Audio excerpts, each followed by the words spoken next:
If you want $1 million, you'll make $1 million, not $1.5 million. If you want 10 million, 100 million, and you'll never exceed that. If you change 1 billion lives, that's a formula to become a billionaire and change the world. Time costs lives. Show me your friends and I show you your future. You want to know why you're all f***ed up? Just look at the bums you hang around with. I do what you don't want to do, that you know that you got to do to be where you want to be. Ted Turner just gave his 75th anniversary party on CNN a few months ago. And he makes a couple of comments, and he says, number one, and I'm not suggesting this for everybody, it's how I lived though. First 10 years of my starting CNN, I slept on my couch. I didn't have an apartment. Bill Gates slept in the office. Steve Jobs slept in the office. And I can go down a whole list. Now these are super successful, mega wealthy guys. I slept in my office. Not everybody's willing to make that sacrifice. But it's not the only thing. But even if you don't sleep in your office, if you want to send your kids to a better school, if you want to be able to take care of your mother when she gets dementia, if you want to do, this all takes money. My children aren't getting any of my money when I die. Not one centavo, not one penny. And 2 of my kids are cool with it. One of them's not so cool with it. I'm not gonna, I think Andrew Carnegie, by the way, Andrew Carnegie, arguably the richest, most successful entrepreneur of all time, he said the best thing that you can have for a child is him to be born into poverty. And I agree.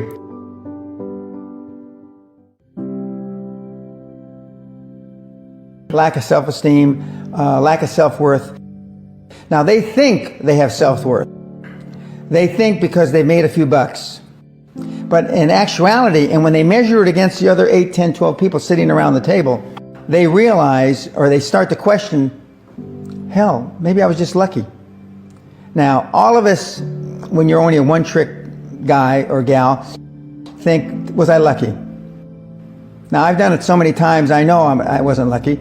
I might have been lucky the first time, but I haven't been lucky the 15, 20, 40, 50, I know that. Okay. But maybe I was lucky the first time.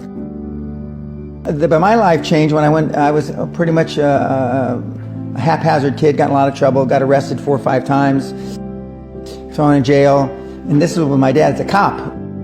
But then I volunteered for the draft in 1966 at the height of the Vietnam War, and I went to OCS, and that changed my life because it was the really first real high performance thing that I could measure myself against with other people. 2/3 of all Fortune 500 CEOs have one thing in common: military background. Really? 2/3 of those 2/3 have something else: martial arts. What do you learn in martial arts, Brian? Discipline, focus. A lot of people don't believe they deserve to be there. I convince them, and we have these drills, why you belong there. A lot of people that come there, with money, that have made money, think they made it by accident. Right. I just had one of my superstars who's made $100 million tell me in the last week, I'm not sure I'm going to have another lucky accident. And I said, you did it. I mean, you tried a lot of things. I believe Thomas Edison, I wouldn't have done it 10,000 times. Okay. I would have hired an engineer from MIT to do it. But I mean, I've tried a lot of things. Nobody's failed at more things than I have. And the first 100 million are successes, but I could write a book about failures that'd be, because I've tried a lot of different things. Because failure is just testing. And one of the reasons I've been so successful in generating this equity and value in my kids, and I call you all kids, is because I convince them that making a mistake is okay.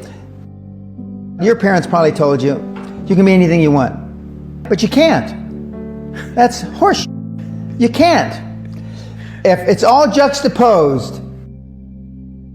But what you tell them is that you can do anything you want that you have passion for, because that eliminates most of the crap. because most people don't follow their dream. You know, like they say in The Sound of Music, you can't have a dream come true unless you have a dream. Now, I still dream. I dream in Technicolor. I say my affirmations and goals every single night.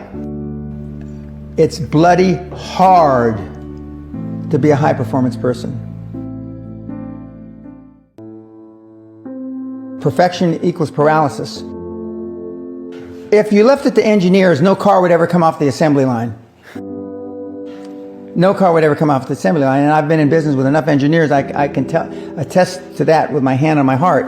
They'd still be trying to make it better. And the internet business is very much the same. The internet kids want to test and test and test, and they want the landing page to be this. Roll it out. The great thing about the internet is your results are instantaneous. If something that I'm overseeing at Concord level, 60,000 feet, doesn't work in 2 days, forget about it, move on. And today at our meeting, now the young kids are, we ran it 3 days, sir, and we closed it down. And they are thinking I'm going to ask why. I said, no, that's fine, next. Because without them making mistakes and without them being allowed to make the decision, they never get any better. And 95% of the time, I know probably better than they do. We're never going to be able to know everything or have them know everything unless they make some mistakes and get comfortable with making mistakes. What gets measured gets accomplished. Without measurement, you're just fooling yourself. Before I had any money, I used to go to the Rolls-Royce dealers and sit in the cars and smell the leather, touch the leather, okay? I went to $1 million houses. And my wife and I would walk through the house and they'd say, when are your parents getting here, kids? No, we are the buyers. Practice within when you're without. Practice being successful. How many people listening to this today practice being successful today? Through affirmations, through going to the Rolls-Royce dealer, maybe Lamborghini, maybe something else. Right. In my particular case, it was Rolls-Royce. And within a year of me going to the Rolls-Royce dealer, I had a Rolls. Okay, within 19 months of me dreaming and adding it to my goals, a castle on an island, I own Guthrie Castle. 19 months. Okay. Go to stores you can't afford. Go hire lawyers you can't afford. Lawyers will meet with anybody. Accountants will meet with anybody. Go to the big 4 accountants with a business idea. The first couple of meetings are for free. Jettison probably a lot of the people you'll hang around with. If you have poor public speaking skills, join Toastmasters. Do these. If you went to a good school and you're not successful, go to the alumni deals. Okay? I didn't go to a good school. I'm a perfect living example that a lot of trouble as a kid, working class background, my parents. Went to just a mediocre university that I flunked out of 3 times before I finally graduated with honors, but and had no money to begin with, $820. So it's all possible, but I devoted myself to feeling successful. I was wearing suits like this before I could afford them. Most people procrastinate because they're unsure, so just do it. And but I've never had a problem just doing it, because one of the things is you learn as a young combat infantry officer is time costs lives. We overanalyze because we're unsure. We don't overanalyze because we are not sure if it'll work or not. We're more worried about, on the emotional side, it embarrassing us.